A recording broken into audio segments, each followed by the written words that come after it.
The Call of Cthulhu by H.P. Lovecraft. Read by Red Bad Andy. Found among the papers of the late Francis Wayland Thurston of Boston. Of such great powers or beings there may be conceivably a survival of a hugely remote period when consciousness was manifested, perhaps in shapes and forms long ago since withdrawn before the tide of advancing humanity, forms of which poetry and legend alone have caught a flying memory and called them gods, monsters, mythical beings of all sorts and kinds. Algernon Blackwood. 1. The Horror in Clay. The most merciful thing in the world, I think, is the inability of the human mind to correlate all of its contents. We live on a placid island of ignorance in the midst of black seas of infinity, and it was not meant that we should voyage far.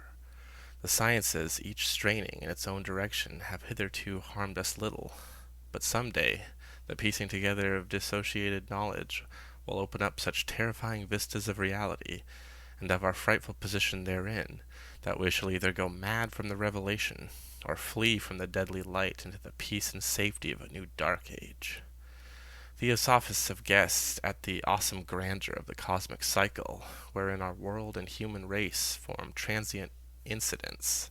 They have hinted at strange survivals in terms which would freeze the blood if not masked by a bland optimism. But it is not from them that there came the single glimpse of forbidden eons which chills me when I think of it and maddens me when I dream of it. That glimpse, like all dread glimpses of truth, flashed out from an accidental piecing together of separated things, in this case an old newspaper item and the notes of a dead professor. I hope that no one else will accomplish this piecing out. Certainly if I live I shall never knowingly supply a link in so hideous a chain.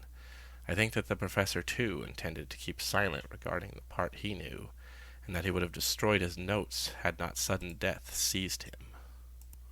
My knowledge of the thing began in the winter of 1926-27 with the death of my grand-uncle, George Gamble Angel, Professor Emeritus of Semitic Languages in Brown University, Providence, Rhode Island. Professor Angel was widely known as an authority of ancient inscriptions and had frequently been resorted to by heads of prominent museums, so that his passing at the age of 92 may be recalled by many. Locally, interest was intensified by the obscurity of the cause of death. The professor had been stricken whilst returning from the Newport boat, falling suddenly, as witnesses said, after having been jostled by a nautical-looking negro who had come from one of the queer dark courts on the precipitous hillside which formed a short cut from the waterfront to the deceased's home in Williams Street. Physicians were unable to find any visible disorder, but concluded after a perplexed debate that some obscure lesion of the heart, induced by the brisk ascent of so steep a hill by so elderly a man, was responsible for the end.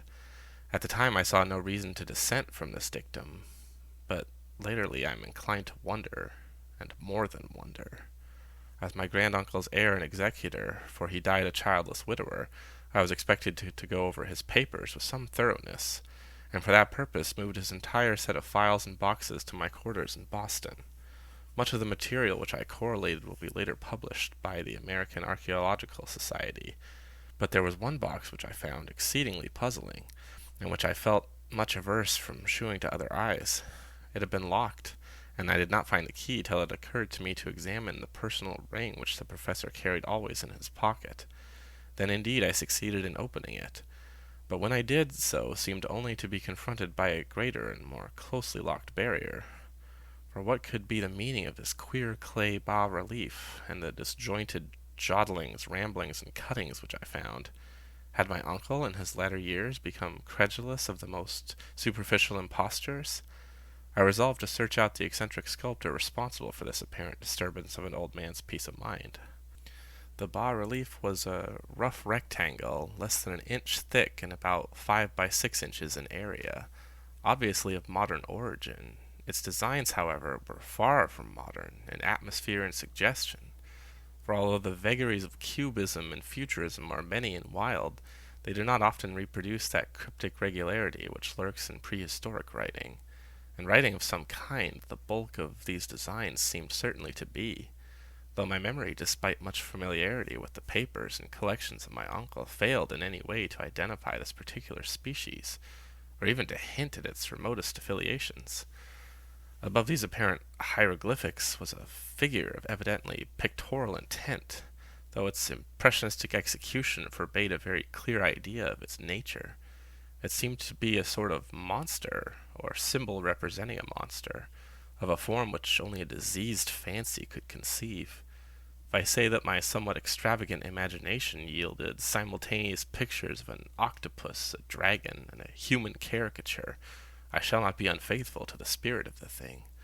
A pulpy, tentacled head surmounted a grotesque and scaly body, with rudimentary wings, but it was the general outline of the whole which made it most shockingly frightful. Behind the figure was a vague suggestion of a cyclopean architectural background. The writing accompanying this oddity was, aside from a stack of press cuttings in Professor Angel's most recent hand, and made no pretense to literary style. What seemed to be the main document was headed Cthulhu Cult, and characters painstakingly printed to avoid the erroneous reading of a word so unheard of. The manuscript was divided into two sections, the first of which was headed 1925, Dream and Dream Work by H. A. Wilcox, 7 Thomas Street, Providence, Rhode Island, and the second, The Narrative of Inspector John R. LeGrasse, 121 Bienville Street, New Orleans, Louisiana. At 1908 AAS notes on the same and Professor Webb's account. The other manuscript papers were all brief notes, some of them accounts of the queer dreams of different persons, some of them citations from the theosophical books and magazines, notably W. Scott Eliot's Atlantis and the Lost Lemuria, and the rest comments on long-surviving secret societies and hidden cults, with references to passages in such mythological and anthropological source books as Fraser's Golden Bow and Miss Murray's Witch Cult in Western Europe. The cuttings largely alluded to auteur mental illness and outbreaks of group folly or mania in the springs of 1925. The first half of the principal manuscript told a very peculiar tale. It appears on March 1st, 1925, a thin, dark young man of neurotic and excited aspect had called upon Professor Angel, bearing the singular clay bas-relief, which was then exceedingly damp and fresh. His card bore the name of Henry Anthony Wilcox, and my uncle had recognized him as the youngest son of an excellent family, slightly known to him, who had lately been studying sculpture at Rhode Island School of Design and living alone at the Fleur-de-Lis building near the institution. Wilcox was a precocious youth of known genius but great eccentricity, and had from childhood excited attention through the strange stories and odd dreams he was in the habit of relating. He called himself psychically hypersensitive, but the staid folk of the ancient commercial city dismissed him as merely queer.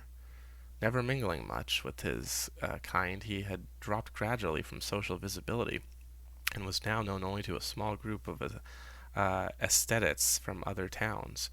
Even the Providence Art Club, anxious to preserve its conservatism, had found him quite hopeless. On the occasion of the visit, ran the professor's manuscript, the sculptor abruptly asked for the benefit of his host's archaeological knowledge in identifying the hieroglyphics on the bas-relief. He spoke in a dreamy, stilted manner, which suggested pose and alienated sympathy, and my uncle eschewed some sharpness in replying, for the conspicuous freshness of the tablet implied kinship with anything but archaeology. Young Wilcox's rejoinder, which impressed my uncle enough to make him recall and record it verbatim, was of a fantastically poetic cast, which must have typified his whole conversation, and which I have since found highly characteristic of him. He said, "It is new, indeed, for I made it last night in a dream of strange cities, and dreams are older than brooding Tyr, or the contemplative Sphinx, or garden-girdled Babylon." It was then that he began that rambling tale which suddenly played upon a sleeping memory, and won the fevered interest of my uncle. There had been a slight earthquake tremor the night before, the most considerable felt in New England for some years, and Wilcox's imagination had been keenly affected. Upon retiring he had an unprecedented dream of a great cyclopean cities, of titan blocks, of sky-slung monoliths, all dripping with green ooze and sinister with latent horror. Hieroglyphics had covered the walls and pillars, and from some undetermined point of below had come a voice that was not a voice, a chaotic sensation which only fancy could translate into sound, but which he attempted to render by the almost unpronounceable jumble of letters, Cthulhu Tagen. This verbal jumble was the key to the recollection which excited and disturbed Professor Angel. He questioned the sculptor with scientific minuteness and studied with almost frantic intensity the bas-relief on which the youth had found himself working. Chilled and clad only in his night-clothes, when waking had stolen bewilderingly over him. My uncle blamed his old age. Wilcox afterwards said for his slowness in recognizing both hieroglyphics and pictorial design.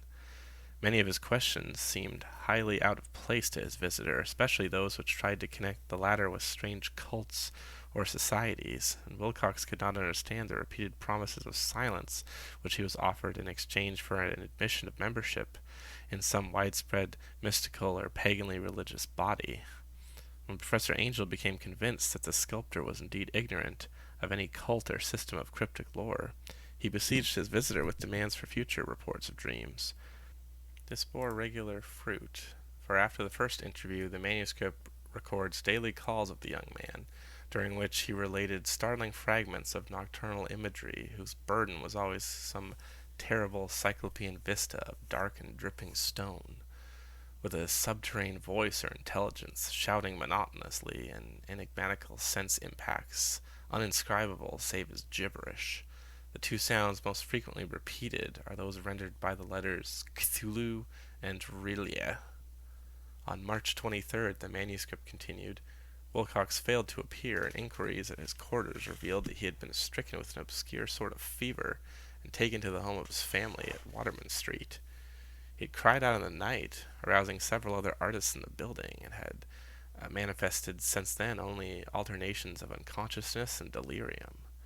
My uncle at once telephoned the family, and from that time forward kept close watch on the case, calling often at the Thayer Street office of Dr. Toby, whom he learned to be in charge. The youth's febrile mind apparently was dwelling on strange things, and the doctor shuddered now and then as he spoke of them. They included not only a repetition of what he had formerly dreamed, but touched wildly on a gigantic thing miles high, which walked or lumbered about. He had at no time fully described this object, but occasional frantic words, as repeated by Dr. Toby, convinced the professor that it must be identical with the nameless monstrosity he had sought to depict in his dream sculpture. Reference to this object, the doctor added, was invariably a prelude to the young man's subsidence into lethargy. His temperature, oddly enough, was not greatly above normal, but his whole condition was otherwise such as to suggest true fever rather than mental disorder. On April 2nd, at about 3 p.m., every trace of Wilcox's malady suddenly ceased. He sat upright in bed, astonished to find himself at home, and completely ignorant of what had happened in dream or reality since the night of March 22nd. Pronounced well by his physician, he returned to his quarters in 3 days, but to Professor Angel he was of no further assistance. All traces of strange dreaming had vanished with his recovery, and my uncle kept no record of his night thoughts after a week of pointless and irrelevant accounts of thoroughly usual visions. Here the first part of the manuscript ended, but references to certain of the scattered notes gave me much material for thought, so much in fact that only the ingrained skepticism then forming my philosophy can account for my continued distrust of the artist. The notes in question were those descriptive of the dreams of various persons covering the same period as one in which young Wilcox had had his strange visitations. My uncle, it seems, had quickly instituted a prodigiously far-flung body of inquiries amongst nearly all of the friends whom he could question without impertinence, asking for nightly reports of their dreams, and the dates of any notable visions for some time past. The reception of his request seemed to have been varied, but he must have at the very least had received more responses than any ordinary man could have handled without a secretary. The original correspondence was not preserved, but his notes formed a thorough and really significant digest. Average people in society and business, New England's traditional salt of the earth, gave an almost completely negative result. Though scattered cases of uneasy but formless nocturnal impressions appear here and there, always between March 23rd and April 2nd, the period of young Wilcox's delirium. Scientific men were a little more affected, though 4 cases of vague description suggested fugitive glimpses of strange landscapes, and in one case there is mentioned a dread of something abnormal. It was from the artists and poets that the pertinent answers came, and I know that panic would have broken loose had they been able to compare notes. As it was, lacking their original letters, I half suspected the compiler of having asked leading questions, or of having edited the correspondence in corroboration of what he had lately resolved to see. That is why I continued to feel that Wilcox, somehow cognizant of the old data which my uncle had possessed, had been imposing on the veteran scientist. These responses from aesthetes told a disturbing tale. From February 28th to April 2nd, a large portion of them had dreamed very bizarre things, the intensity of the dreams being immeasurably the stronger during the period of the sculptor's delirium. Over a fourth of those who reported anything reported scenes and half sounds not unlike those which Wilcox had described, and some of the dreamers confessed acute fear of the gigantic nameless thing visible toward the last. One case which the note describes with emphasis was very sad. The subject, a widely known architect with leanings towards theosophy and occultism, went violently insane on the date of young Wilcox's seizure and expired several months later after incessant screamings to be saved from some escaped denizen of hell. Had my uncle referred to these cases by name instead of merely by number, I should have attempted some corroboration and personal investigation, but as it was, I succeeded in tracing down only a few. All of these, however, bore out the notes in full. I have often wondered if all the objects of the professor's questioning felt as puzzled as did this fraction. It is well that no explanation shall ever reach them. The press cuttings, as I have intimated, touched on cases of panic, mania, and eccentrically during the given period. Professor Angel must have employed a cutting bureau, for the number of extracts was tremendous, and the sources scattered throughout the globe. Here was a nocturnal suicide in London, where a lone sleeper had leaped from a window after a shocking cry. Here likewise a rambling letter to the editor of a paper in South America, where a fanatic deduces a dire future from the visions he's seen. A dispatch from California describes a theosophist colony as donning white robes en masse for some glorious fulfillment which never arrives, whilst items from India speak guardedly of a serious native unrest toward the end of March. Voodoo orgies multiply in Haiti, and African outposts report ominous mutterings. American officers in the Philippines find certain tribes bothersome about this time, and New York policemen are mobbed by hysterical Levantines on the night of March 22nd and 23rd. The west of Ireland, too, is full of wild rumor and legendary, and a fantastic painter named Ardouin Bonnet hangs a blasphemous dream landscape in the Paris Spring Salon of 1926. And so numerous are the recorded troubles in insane asylums that only a miracle can have stopped the medical fraternity from noting strange parallelisms and drawing mystified conclusions. A weird bunch of cuttings, all told, and I can at this date scarcely envisage the callous rationalism with which I set them aside. But I was then convinced that young Wilcox had known of the older matters mentioned by the professor. 2. The Tale of Inspector Legrasse. The older matters which had made the sculptor's dream and bas-relief so significant to my uncle formed the subject of the second half of the long manuscript. Once before, it appears Professor Angel had seen the hellish outlines of the nameless monstrosity, and puzzled over the unknown hieroglyphics, and heard the ominous syllables which can be rendered only as Cthulhu. And all this in so stirring and horrible a connection that it is a small wonder he pursued young Wilcox with queries and demands for data. The earlier experience had come in 1908, 17 years before, when the American Archaeological Society held its annual meeting in St. Louis. Professor Angel, as befitted one of his authority and attainments, had a prominent part in all the deliberations, and was one of the first to be approached by the several outsiders who took advantage of the convocation to offer questions for correct answering and problems for expert solution. The chief of these outsiders, and in a short time the focus of interest from the entire meeting, was a commonplace-looking middle-aged man who had traveled all the way from New Orleans for certain special information unobtainable from any other local source. His name was John Raymond Legrasse, and he was by profession an inspector of police. With him he bore the subject of his visit, a grotesque, repulsive, and apparently very ancient stone statuette, whose origin he was at a loss to determine. It must not be fancied that Inspector Legrasse had the least interest in archaeology. On the contrary, his wish for enlightenment was prompted by purely professional considerations. The statue, idol, fetish, or whatever it was, had been captured some months before in the wooded swamps south of New Orleans during a raid on a suspected voodoo meeting, and so singular and hideous were the rites connected with it that the police could not but realize that they had stumbled on a dark cult totally unknown to them, and infinitely more diabolic than even the blackest of the African voodoo circles.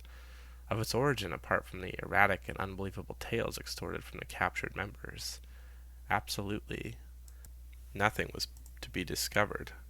Hence the anxiety of the police for any antiquarian lore which might help them to place the frightful symbol, and through it to track down the cult to its fountainhead. Inspector Legrasse was scarcely prepared for the sensation which his offering created. One sight of the thing had been enough to throw the assembled men of science into a state of tense excitement, and they lost no time in crowding around him to gaze at the diminutive figure whose utter strangeness and air of genuinely abysmal antiquity hinted so potently at unopened and archaic vistas. No recognized school of sculpture had animated this terrible object, yet centuries and even thousands of years seemed recorded in its dim greenish surface of unplaceable stone. The figure, which was finally passed slowly from man to man, was close and careful study, was between 7 and 8 inches in height, and of exquisitely artistic workmanship. It represented a monster of vaguely anthropoid outline, but with an octopus-like head, whose face was a mass of feelers, a scaly, rubbery-looking body, prodigious claws on hind and forefeet, and long, narrow wings behind. This thing, which seemed instinct with a fearsome and unnatural malignancy, was of a somewhat bloated corpulence, and squatted evilly on a rectangular block or pedestal covered with undecipherable characters. The tips of the wings touched the back edge of the block. The seat occupied the center, whilst the long curved claws of the doubled-up, crouching hind legs gripped the front edge and extended a quarter of the way down toward the bottom of the pedestal. The cephalopod head was bent forward so that the ends of the facial feelers brushed the backs of the huge forepaws, which clasped the croucher's elevated knees. The aspect of the whole was abnormally lifelike, and the more subtly feared because of its source was so totally unknown. Its vast, awesome, and incalculable age was unmistakable, yet no one link did it show with any known type of art belonging to civilization's youth, or indeed to any other time. Totally separate and apart, its very material was a mystery, for the soapy greenish-black stone with its golden or iridescent flecks and striations resembled nothing familiar to geology or mineralogy. The characters along the base were equally baffling, and no member present, despite a representation of half the world's expert learning in this field, could form the least notion or even their remotest linguistic kinship.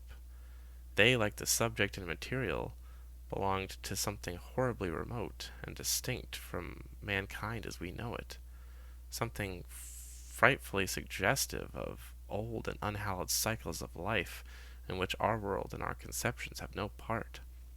And yet, as the members severely shook their heads and confessed defeat at the inspector's problem, there was one man in that gathering who suspected a touch of bizarre familiarity in the monstrous shape and writing, and who presently told with some diffidence of the odd trifle he knew.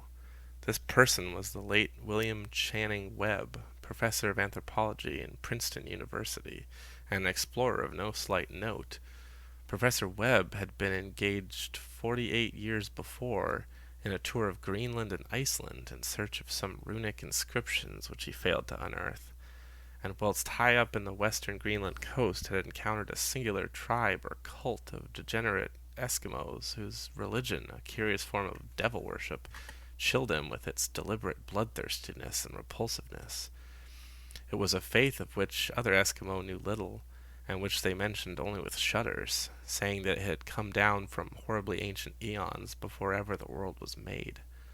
Besides nameless rites and human sacrifices, there were certain queer hereditary rituals addressed to a supreme elder devil or Tornask, and of this Professor Webb had taken a careful phonetic copy from an aged Anjok, or wizard priest, expressing the sounds in Roman letters as best as he knew how. But just now of prime significance was the fetish which this cult had cherished, and around which they danced when the aurora leapt high over the ice cliffs. It was, the professor stated, a very crude bas-relief of stone, comprising a hideous picture and some cryptic writing, and so far as he could tell, it was a rough parallel in all essential features of the bestial thing now lying before the meeting. This data, received with suspense and astonishment by the assembled members, proved doubly exciting to Inspector Legrasse, and he began at once to ply his informant with questions. Having noted and copied an oral ritual among the swamp cult worshippers his men had arrested, he besought the professor to remember as best he might the syllables taken down amongst the diabolist Eskimo. There then followed an exhaustive comparison of details, and a moment of really odd silence when both detective and scientist agreed on the virtual identity of the phrase common to the two hellish rituals, so many worlds of distance apart. What in substance both the Eskimo wizards and the Louisiana swamp priest had chanted to their kindred idols was something very like this, the word divisions being guessed at from traditional breaks in the phrase as chanted aloud. Pahinglui, Mokplenafa, Cthulhu, Rilye, Wog, Nagal, Hagen. Legrasse had at one point, in advance of Professor Webb, for several among his mongrel prisoners had repeated to him what older celebrants had told them the words meant. This text, as given, ran something like this: In his house at Rilye, dead Cthulhu waits dreaming. And now, in response to a general and urgent demand, Inspector Legrasse related as fully as possible his experience with the swamp worshippers, telling a story to which I could see my uncle attached profound significance. It savored of the wildest dreams of myth-maker and theosophist, and disclosed an astonishing degree of cosmic imagination among such half-castes and pariahs as might be expected to possess it. On November 1st, 1907, there had come to the New Orleans police a frantic summons from the swamp and lagoon country to the south. The squatters there, mostly primitive but good-natured descendants of Lafayette's men, were in the grip of stark terror from an unknown thing which had stolen upon them in the night. It was voodoo, apparently, but voodoo of a more terrible sort than they had ever known, and some of their women and children had disappeared since the malevolent tom-tom had begun its incessant beatings far within the black-haunted woods where no dweller ventured. There were insane shouts and harrowing screams, soul-chilling chants and dancing devil flames, and the frightened messenger added, the people could stand it no more. So a body of 20 police, filling 2 carriages and an automobile, had set out in the late afternoon with the shivering squatter as a guide.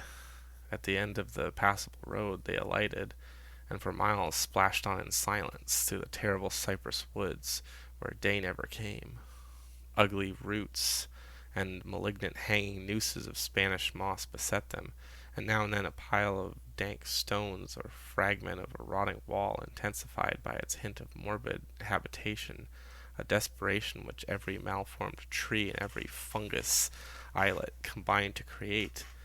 At length the squatters' settlement, a miserable huddle of huts, hove in sight, and hysterical dwellers ran out to cluster around the group of bobbing lanterns.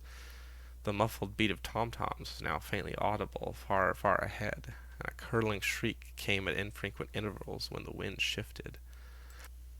A reddish glare, too, seemed to filter through the pale undergrowth, beyond endless avenues of forest night. Reluctant even to be left alone again, each one of the cowed squatters refused point-blank to advance another inch towards the scene of the unholy worship. So Inspector Legras and his 19 colleagues plunged on unguided into black arcades of horror that none of them had ever trod before. The region now entered by the police was one of traditionally evil repute, substantially unknown and untraversed by white men. There were legends of a hidden lake unglimpsed by mortal sight, in which dwelt a huge, formless, white polypus thing with luminous eyes, and squatters whispered that bat-winged devils flew up out of the caverns in inner earth to worship it at midnight. They said that it had been there before D'Iberville, before La Salle, before the Indians, and before even the wholesome beasts and birds of the woods. It was nightmare itself, and to see it was to die. But it made men dream, and so they knew enough to keep away. The present voodoo orgies was indeed on the merest fringe of this abhorred area, but that location was bad enough. Hence, perhaps, the very place of the worship had terrified the squatters more than the shocking sounds and incidents. Only poetry or madness could do justice to the noises heard by Legras's men as they plowed on through the black morass toward the red glare and the muffled tom-toms. There are vocal qualities peculiar to men, and vocal qualities peculiar to beasts, and it is terrible to hear the one when the source should yield the other.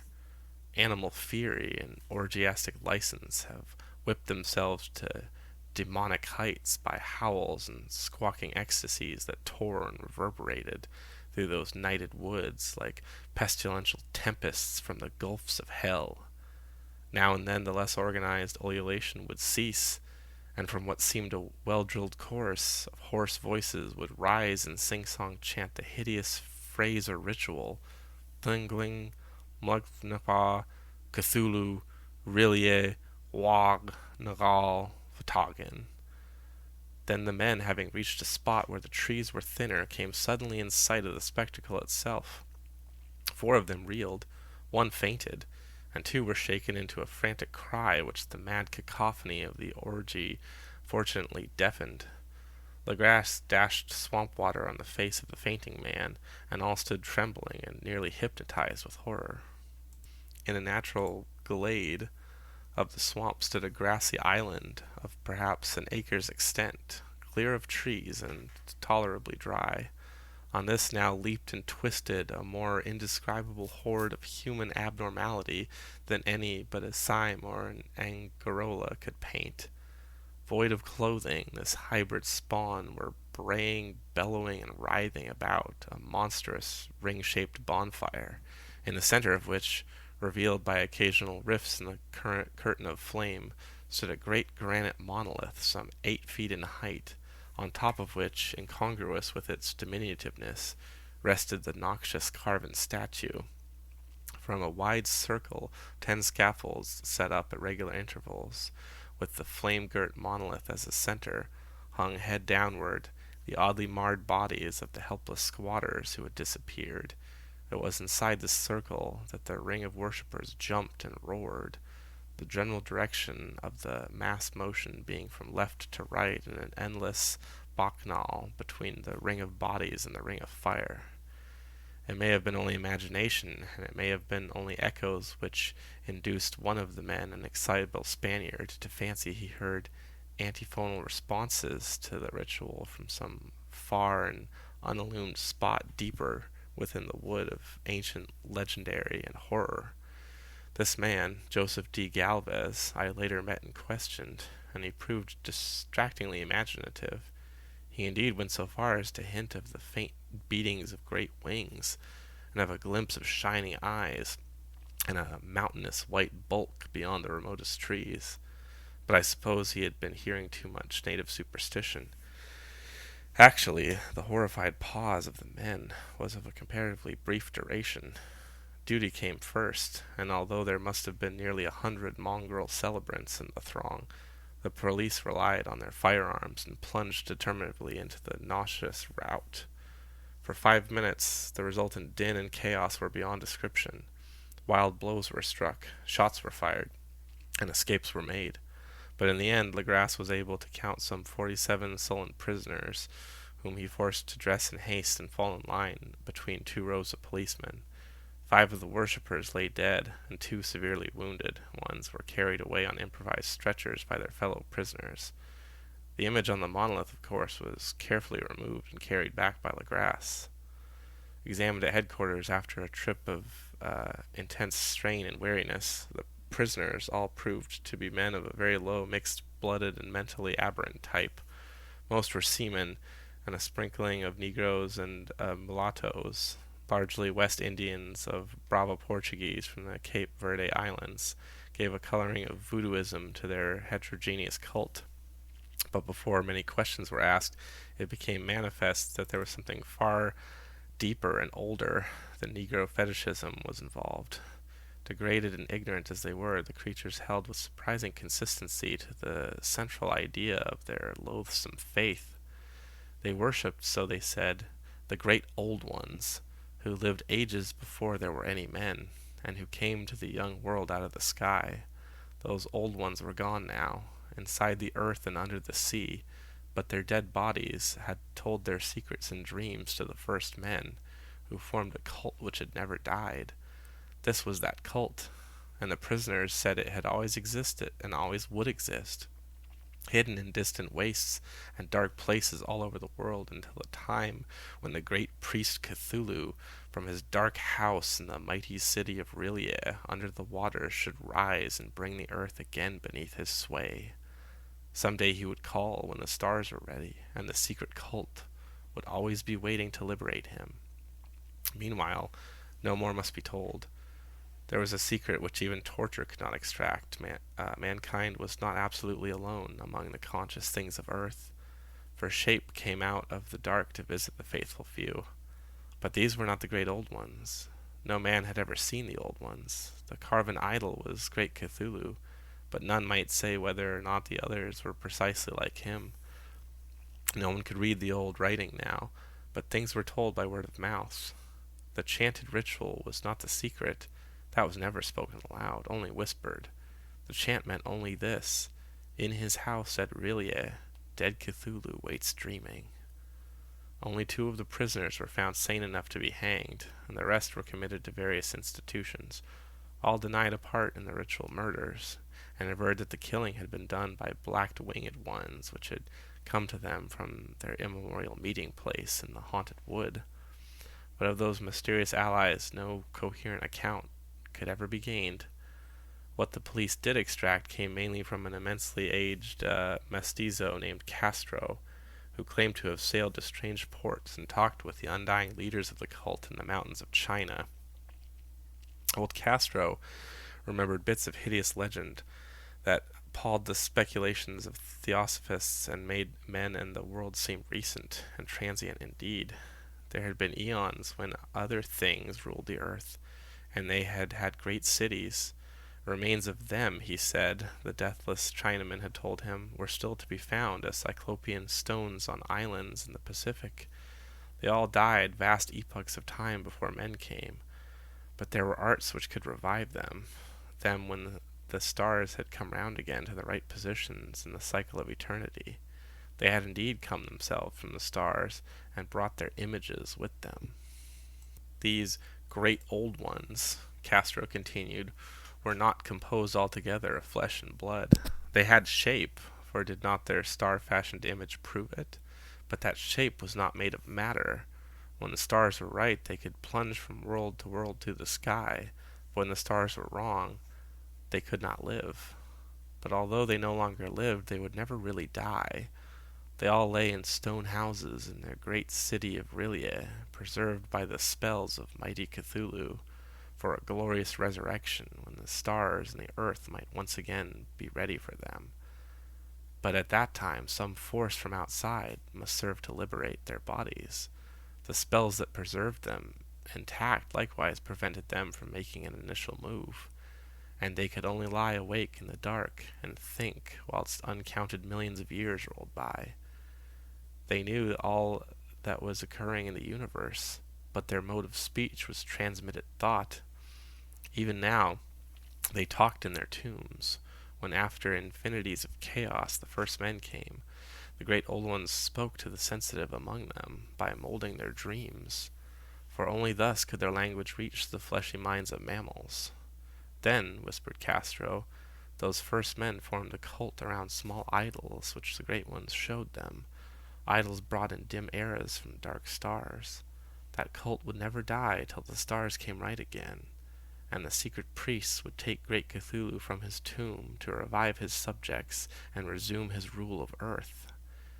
This time would be easy to know, for then mankind would have become as the great old ones, free and wild and beyond good and evil, with laws and morals thrown aside, and all men shouting and killing and reveling in joy.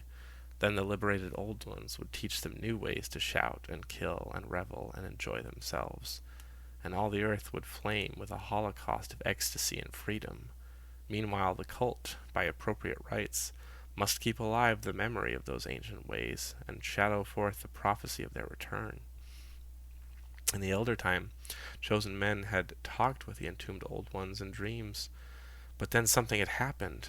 The great stone city, Rilia, with its monoliths and sepulchres, had sunk beneath the waves, and the deep waters, full of the one primal mystery through which not even thought can pass, had cut off the spectral intercourse. But memory never died, and the high priest said that the city would rise again when the stars were right. Then came out of the earth the black spirits of the earth, moldy and shadowy and full of dim rumors, picked up in caverns beneath forgotten sea bottoms. But of them old Castro dared not speak. He cut himself off hurriedly, and no amount of persuasion or subtlety could elicit more in this direction. The size of the old ones, too, he curiously declined to mention. Of the cult, he said that he thought the center lay amid the pathless deserts of Arabia, where Iram, the city of pillars, dreams hidden and untouched. It was not allied to the European witch cults, and was virtually unknown beyond its members. No books had ever really hinted of it, though the deathless Chinaman said that there were double meanings in the Necronomicon of the mad Arab Abdul al-Hazred, which the initiated might read as they chose, especially the much-discussed couplet of "That is not dead, which can eternal lie, and with strange eons even death may die." Legrasse, deeply impressed and not a little bewildered, had inquired in vain concerning the historic affiliations of the cult. Castro apparently had told the truth when he said that it was wholly secret. The authorities of Tulane University could shed no light upon either cult or image, and now the detective had come to the highest authorities in the country and met with no more than the Greenland tale of Professor Webb. The feverish interest aroused at the meeting by Legrasse's tale, corroborated as it was by the statue, is echoed in the subsequent correspondence of those who attended, although scant mention occurs in the formal publications of the society. Caution is the first care of those accustomed to face the occasional charlatanry and imposture. Legrasse for some time lent the image to Professor Webb, but at the latter's death it was returned to him and remains in his possession, where I viewed it not long ago. It is truly a terrible thing, and unmistakably akin to the dream sculpture of young Wilcox. That my uncle was excited by the tale of the sculptor I did not wonder, for what thoughts must arise upon hearing after a knowledge of what Legrasse had learned of the cult, of a sensitive young man who had dreamed not only the figure and exact hieroglyphs of the swamp-found image and the Greenland devil tablet, but had come in his dreams upon at least 3 of the precise words of the formula uttered alike by the Eskimo Diabolists and the mongrel Louisianans. Professor Angel's instant start of an investigation of the utmost thoroughness was eminently natural, though privately I suspected young Wilcox of having heard of the cult in some indirect way, and of having invented a series of dreams to heighten and continue the mystery at my uncle's expense. The dream narratives and cuttings collected by the professor were of course strong corroboration, but the rationalism of my mind and the extravagance of the whole subject led me to adopt what I thought the most sensible conclusions. So after thoroughly studying the manuscript again and correlating the theosophical and anthropological notes with the cult narrative of Legras, I made a trip to Providence to see the sculptor and give him the rebuke I thought proper for so boldly imposing upon a learned and aged man. Wilcox still lived alone in the fleur-de-lis building in Thomas Street, a hideous Victorian imitation of 17th century Breton architecture, which flaunts its stuccoed front amidst the lovely colonial houses on the ancient hill, and under the very shadow of the finest Georgian steeple in America. I found him at work in his rooms, and at once concluded from the specimens scattered about that his genius is indeed profound and authentic. He will, I believe, sometime be heard from as one of the great decadents, for he has crystallized in clay and will one day mirror in marble those nightmares and fantasies which Arthur Machen evokes in prose and Clark Ashton Smith makes visible in verse and in painting. Dark, frail, and somewhat unkempt in aspect, he turned languidly at my knock and asked my business without rising. When I told him who I was, he displayed some interest, for my uncle had excited his curiosity in probing his strange dreams, yet had never explained the reason for his study. I did not enlarge his knowledge in this regard, but sought with some subtlety to draw him out. In a short time I became convinced of his absolute sincerity, for he spoke of the dreams in a manner none could mistake. They and their subconscious residuum had influenced his art profoundly, and he showed me a morbid statue whose contours almost made me shake with the potency of its black suggestion. He could not recall having seen the original of this thing except in his own dream bas-relief, but the outlines had formed themselves insensibly under his hands. It was no doubt the giant shape he had raved of in delirium. That he really knew nothing of the hidden cult save from what my uncle's relentless catechism had let fall, he soon made clear, and again I strove to think of some way in which he could possibly have received the weird impressions. He talked of his dreams in a strangely poetic fashion, making me see with terrible vividness the damp cyclopean city of slimy green stone, whose geometry, he oddly said, was all wrong, and hear with frightful expectancy the ceaseless half-mental calling from underground, Cthulhu Vtagin, Cthulhu Vtagin. These words had formed part of that dread ritual which told of dead Cthulhu's dream vigil in his stone vault at R'lyeh, and I felt deeply moved despite my rational beliefs. Wilcox, I was sure, had heard of the cult in some casual way, and had soon forgotten it amidst the mass of his equally weird reading and imagining. Later, by virtue of its sheer impressiveness, it had found subconscious expression in dreams, in the bas-relief and in the terrible statue I now behold, so that his imposture upon my uncle had been a very innocent one. The youth was of a type at once slightly affected and slightly ill-mannered, which I could never like, but I was willing enough now to admit both his genius and his honesty. I took leave of him amicably, and wished him all the success his talent promises. The matter of the cult still remained to fascinate me, and at times I had visions of personal fame from researchers into its origin and connections. I visited New Orleans and talked with Legras and others of that old-time raiding party, saw the frightful image, and even questioned such of the mongrel prisoners as still survived. Old Castro, unfortunately, has been dead for some years. What I now heard so graphically at first hand, though it was really no more than a detailed confirmation of what my uncle had written, excited me afresh for what I felt sure that I was on the track of a very real, very secret, and very ancient religion whose discovery would make me an anthropologist of note. My attitude was still one of absolute materialism, as I wish it still were, and I discounted with almost inexplicable perversity the coincidence of the dream notes and the odd cuttings collected by Professor Angel. One thing I began to suspect, and which I now fear I know, is that my uncle's death was far from natural. He fell off a narrow hill street leading up from an ancient waterfront swarming with foreign mongrels after a careless push from a Negro sailor. I did not forget the mixed blood and marine pursuits of the cult members in Louisiana. I would not be surprised to learn of secret methods and poison needles as ruthless and as anciently known as the cryptic rites and beliefs.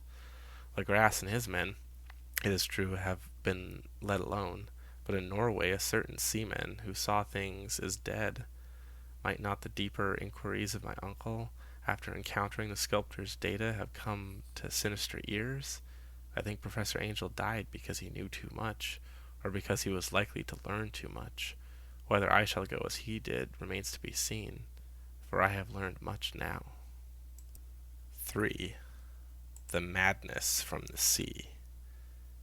If heaven ever wishes to grant me a boon, it will be a total effacing of the results of a mere chance which fixed my eye on a certain stray piece of shelf paper. It was nothing on which I would naturally have stumbled in the course of my daily round, for it was an old number of an Australian journal, the Sydney Bulletin, for April 18th, 1925. It had escaped even the cutting bureau, which had at the time of its issuance been avidly collecting material for my uncle's research. I had largely given over my inquiries into what Professor Angel called the Cthulhu cult, and was visiting a learned friend in Paterson, New Jersey, the curator of a local museum and a mineralogist of note. Examining one day the reserve specimens roughly set on the storage shelves in a rear room of the museum, my eye was caught by an odd picture in one of the old papers spread beneath the stones.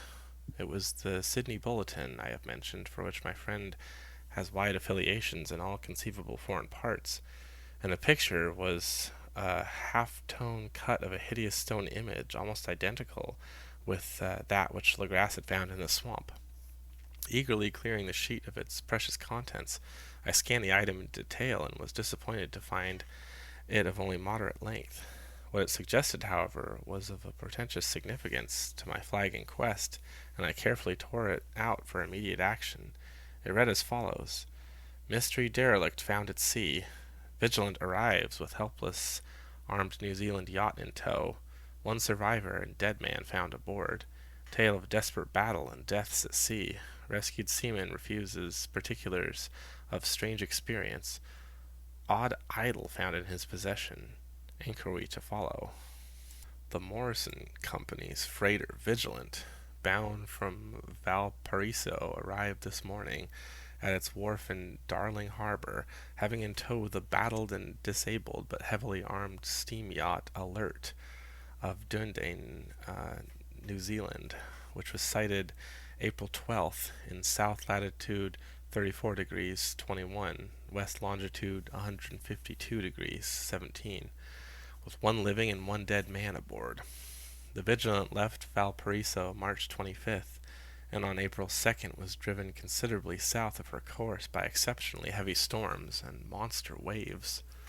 On April 12th the derelict was sighted, and though apparently deserted, was found upon boarding to contain one survivor in a half-delirious condition, and one man who had evidently been dead for more than a week.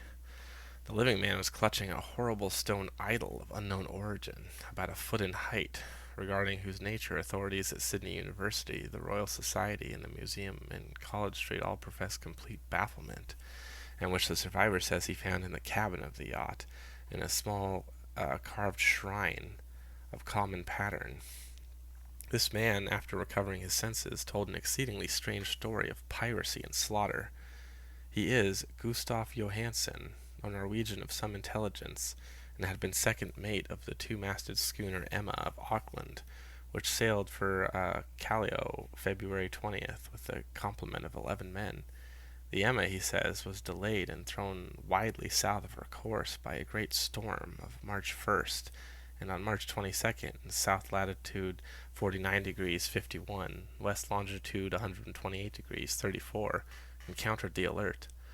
Manned by a queer and evil-looking crew of Kanakas and half-castes, being ordered prematurely to turn back, Captain Collins refused, whereupon the strange crew began to fire savagely and without warning upon the schooner, with a peculiarly heavy battery of brass cannon, forming part of the yacht's equipment.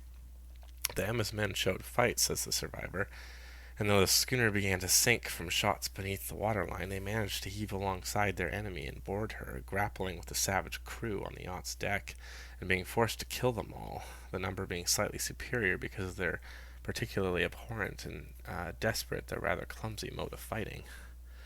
3 of the Emma's men, including Captain Collins and First Mate Green, were killed, and the remaining 8 under Second Mate Johansen proceeded to navigate the captured yacht, going ahead in their original direction to see if any reason for their ordering back had existed. The next day, it appears, they raised and landed on a small island, although none is known to exist in this part of the ocean. The 6 of the men somehow died ashore, though Johansen is queerly reticent about this part of his story and speaks only of their falling into a rock chasm. Later, it seems he and one companion boarded the yacht and tried to manage her, but were beaten about by the storm of April 2nd. From that time till his rescue on the 12th, the man remembers little, and he does not even recall when William Bryden, his companion, died. Bryden's death reveals no apparent cause, and was probably due to excitement or exposure.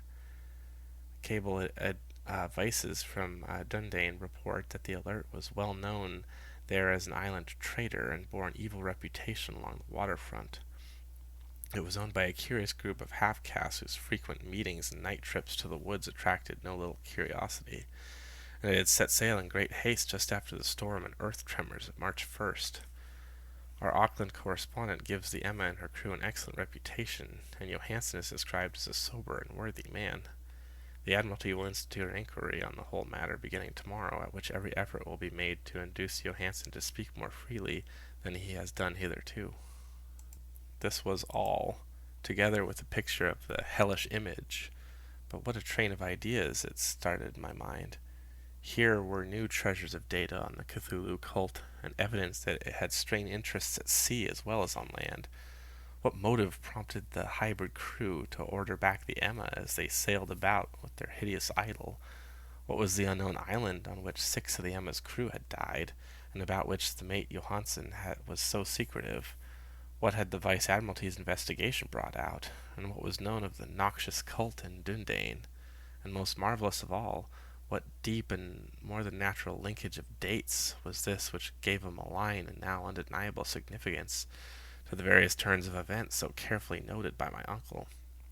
March 1st, our February 28th according to the international dateline, the earthquake and storm had come. From Dundane, the Alert and her noisome crew had darted eagerly forth as if imperiously summoned. On the other side of the earth, poets and artists had begun to dream of a strange, dank cyclopean city, whilst a young sculptor had molded in his sleep the form of the dreaded Cthulhu. March 23rd, the crew of the Emma landed on an unknown island and left 6 men dead, and on that date, the dreams of sensitive men assumed a heightened vividness and darkened with dread of a giant monster's malign pursuit, whilst an architect had gone mad and a sculptor had lapsed suddenly into delirium. And what of the storm of April 2nd, the date on which all dreams of this dank city ceased, and Wilcox emerged unharmed from the bondage of strange fever? What of all this, and of those hints of old Castro about the sunken star-born old ones and their coming reign, their faithful cult, and their mastery of dreams? Was I tottering on the brink of cosmic horrors beyond man's power to bear? If so, they must be horrors of the mind alone, for in some way the 2nd of April had put a stop to whatever monstrous menace had begun its siege of mankind's soul. That evening, after a day of hurried cabling and arranging, I bade my host adieu and took a train for San Francisco. In less than a month I was in Dundane, where, however, I found that little was known of the strange cult members who had lingered in the old sea taverns. Waterfront scum was far too common for special mention, though there was vague talk about one inland trip these mongrels had made, during which faint drumming and red flame were noted on the distant hills. In Auckland I learned that Johansen had returned with yellow hair turned white after a perfunctory and inconclusive questioning at Sydney, and had thereafter sold his cottage in West Street and sailed with his wife to his old home in Oslo. Of his stirring experiences he would tell his friends no more than he had told the Admiralty officials, and all they could do was to give him his Oslo address. After that, I went to Sydney and talked profitlessly with seamen and members of the Vice Admiralty Court. I saw the Alert now sold and in commercial use at a circular quay in Sydney Cove, but gained nothing from its non-committal bulk. The crouching image with its cuttlefish head, dragon body, scaly wings, and hieroglyphed pedestal were preserved in the museum at Hyde Park. After I studied it long and well, finding it a thing of balefully exquisite workmanship, and with the same utter mystery, terrible antiquity, and unearthly strangeness of material which I had noted in Legras's smaller specimen. Geologists, the curator told me, had found it a monstrous puzzle, for they vowed that the world held no rock like it. Then I thought with a shudder of what old Castro had told Legras about the primal great ones. They had come from the stars and had brought their images with them. Shaken with such a mental revelation as I had never before known, I now resolved to visit mate Johansen in Oslo. Sailing for London, I re-embarked at once for the Norwegian capital, and one autumn day landed at the trim wharves in the shadow of the Eggberg. Johansen's address, I discovered, lay in the old town of King Harald Hadria, which kept alive the name of Oslo during all centuries that the greater city masqueraded as Christiania. I made the brief trip by taxicab and knocked with palpitant heart at the door of a neat and ancient building with plastered front. A sad-faced woman in black answered my summons, and I was stung with disappointment when she told me in halting English that Gustav Johansen was no more. He had not survived his return, said his wife, for the doings at sea in 1925 had broken him. He had told her no more than he had told the public, but had left a long manuscript of technical matters. He had, as he said, written in English, evidently in order to safeguard her from the peril of casual perusal. During a walk through a narrow lane near the Gothenburg dock, a bundle of papers falling from an attic window had knocked him down, and two Lascar sailors at once helped him to his feet. But before the ambulance could reach him, he was dead. Physicians found no adequate cause for the end, and laid it to heart trouble and a weakened constitution.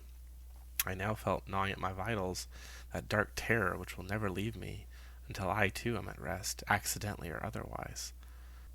Persuading the widow that my connection with her husband's technical matters was sufficient to entitle me to his manuscript, I bore the document away and began to read it on the London boat. It was a simple thing, rambling thing, a naive sailor's effort at a post facto diary, and strove to recall day by day that last awful voyage. I cannot attempt to transcribe it verbatim in all its cloudiness and redundance, but I will tell you it's just enough to show why the sound of the water against the vessel's sides became so unendurable to me that I stopped my ears with cotton. Johansen, thank God, did not know quite all, even though he saw the city and the thing. But I shall never sleep calmly again when I think of the horrors that lurk ceaselessly behind life in time and in space, and of those unhallowed blasphemies from elder stars which dream beneath the sea, known and favored by a nightmare cult ready and eager to loose them on the world whenever another earthquake shall heave their monstrous sown city again to the sun and air. Johansen's voyage had begun just as he told it to the Vice Admiralty.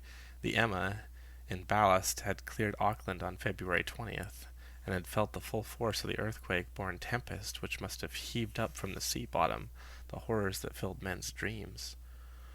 Once more under control, the ship was making good progress when held up by the Alert on March 22nd, and I could feel the mate's regret as he wrote of her bombardment and sinking. Of the swarthy cult fiends on the Alert he speaks with significant horror. There was some peculiarly abominable quality about them which made their destruction seem almost a duty, and Johansen shows ingenious wonder at the charge of ruthlessness brought against his party during the proceedings of the Court of Inquiry.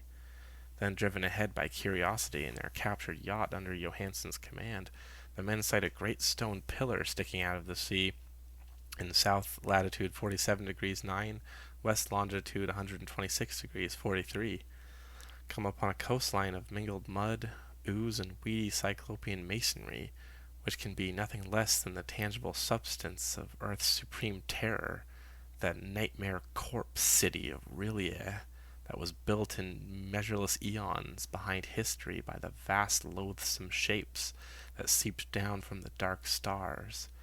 There lay great Cthulhu and his hordes, hidden in green slimy vaults, and sending out, last, after cycles incalculable, the thoughts that spread fear to the dreams of the sensitive, and called imperiously to the faithful to come on a pilgrimage of liberation and restoration. All this Johansen did not suspect, but God knows he soon saw enough. I suppose that only a single mountain top, the hideous monolith-crowned citadel whereupon great Cthulhu was buried, actually emerged from the waters. When I think of the extent of all that may be brooding down there, I almost wish to kill myself forthwith. Johansen and his men were awed by the cosmic majesty of this dripping Babylon of elder demons, and must have guessed without guidance that it was nothing of this or of any sane planet. Awe at the unbelievable size of the greenish stone blocks, the dizzying height of the great carven monolith, and at the stupefying identity of the colossal statues in bas-relief with the queer image found in the shrine on the Alert, is poignantly visible in every line of the mate's frightened description. Without knowing what futurism is like, Johansen achieved something very close to it when he spoke of the city, for instead of describing any definite structure or building, he dwells only on broad impressions of vast angles and stone surfaces, surfaces too great to belong to any thing right or proper of this earth, and impious with horrible images and hieroglyphs. I mention his talks about angles because it suggests something. Wilcox had told me in his awful dreams he had said that the geometry of the dream place he saw was abnormal, non-Euclidean, and loathsomely redolent of spheres and dimensions apart from ours. Now an unlettered seaman felt the same thing whilst gazing at the terrible reality. Johansen and his men landed at a sloping mud bank on the monstrous Acropolis, and clambered slipperily up over the Titan oozy blocks, which had been no mortal staircase. The very sun of heaven seemed distorted when viewed through the polarizing miasma welling out from the sea-soaked perversion, and twisted menace and suspense lurked leeringly in those crazily elusive angles of carven rock, where a second glance showed concavity after the first showed convexity. Something very like fright had come over all the explorers before anything more definite than rock and ooze and weed was seen. Each would have fled had he not feared the scorn of the others, and it was only half-heartedly that they searched, vainly as it proved, for some portable souvenir to bear away. It was Rodriguez the Portuguese who climbed up the foot of the monolith and shouted of what he had found. The rest followed him and looked curiously at the immense carved door, with the now familiar squid dragon bas-relief. It was, Johansen said, like a great barn door, and they all felt that it was a door because of the ornate lintel threshold and jambs around it, though they could not decide whether it lay flat like a trapdoor or slantwise like an outside cellar door. As Wilcox would have said, it was the geometry of the place. It was all wrong. One could not be sure that the sea and the ground were horizontal, hence the relative position of everything else seemed phantasmally variable.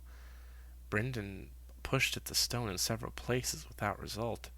Then Donovan felt over it delicately around the edge, pressing each point separately as he went. He climbed interminably along the grotesque stone molding. That is, one would call it climbing, if the thing were not after all horizontal, and the men wondered how any door in the universe could be so vast. Then, very softly and slowly, the acre-great panel began to give inward at the top, and they saw it was balanced. Donovan slid or somehow propelled himself down or along the jamb, and rejoined his fellows, and everyone watched the queer recession of the monstrously carven portal. In this fantasy of prismatic distortion, it moved anomalously in a diagonal way, so that all the rules of matter and perspective seemed upset.